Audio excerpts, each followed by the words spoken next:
In a potential breakthrough after months of failed attempts to end the war, started almost 2 years ago, Hamas had said it agreed to immediately enter negotiations for the release of all hostages according to Trump's plan. A statement from Israeli Prime Minister Benjamin Netanyahu's office stated that Israel is preparing to immediately implement the first phase of Trump's plan for the immediate release of all hostages. The statement from Hamas come ahead of a Sunday deadline imposed by Trump for Hamas to accept the proposed peace plan. Netanyahu's office said that they will continue to work in full cooperation with President Trump and his team to end the war in accordance with the principles set forth by Israel that are consistent with Trump's vision. Trump responded positively to the announcement, writing on Truth Social that he believes Hamas is ready for a lasting peace, and he called on Israel to stop its bombardment of Gaza in order to extract hostages. I want to thank the countries that helped me put this together: Qatar, Turkey, Saudi Arabia, Egypt, Jordan, and so many others. So many people fought so hard.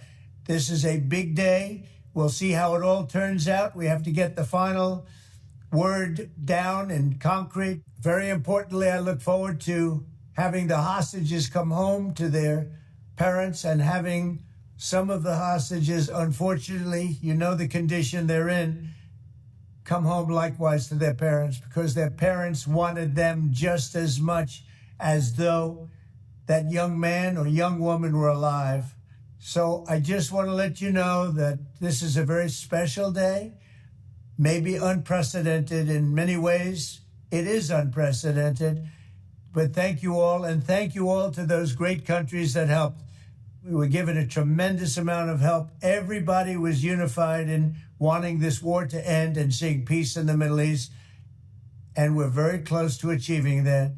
Thank you all, and everybody will be treated fairly. The Trump proposal's key demands include the release of the remaining 48 hostages within 72 hours, and Hamas's agreement to relinquish power in Gaza were seen as a potential red lines that risked prompting the group to reject the plan. The Hamas response make no mention of the disarmament or the decommissioning of weaponry, another critical part of the proposal that Hamas has repeatedly rejected. They said that the remaining issues mentioned in the American proposal will be discussed in future. The mediators in negotiations, Egypt and Qatar, welcomed the Hamas movement. According to Trump's 20-point Gaza peace plan, the proposal calls for Israel to release 250 Palestinian prisoners with life sentences, as well as 1,700 Palestinians detained since the start of the war, in exchange of Hamas freeing 48 hostages, 20 of whom are believed to be alive. Hamas members can be granted amnesty after that if they commit to peaceful coexistence and to decommission their weapons. Israel would begin a gradual withdrawal from Gaza as a temporary international stabilization force led by Arab partners assumes security responsibilities in the war-torn territory. In the interim, Gaza would be administered by a Palestinian committee under the supervision of an international body called the Board of Peace until a reformed Palestinian Authority is prepared to take control. The proposal acknowledges the aspiration for a Palestinian state and aims to offer a credible pathway to Palestinian self-determination and statehood.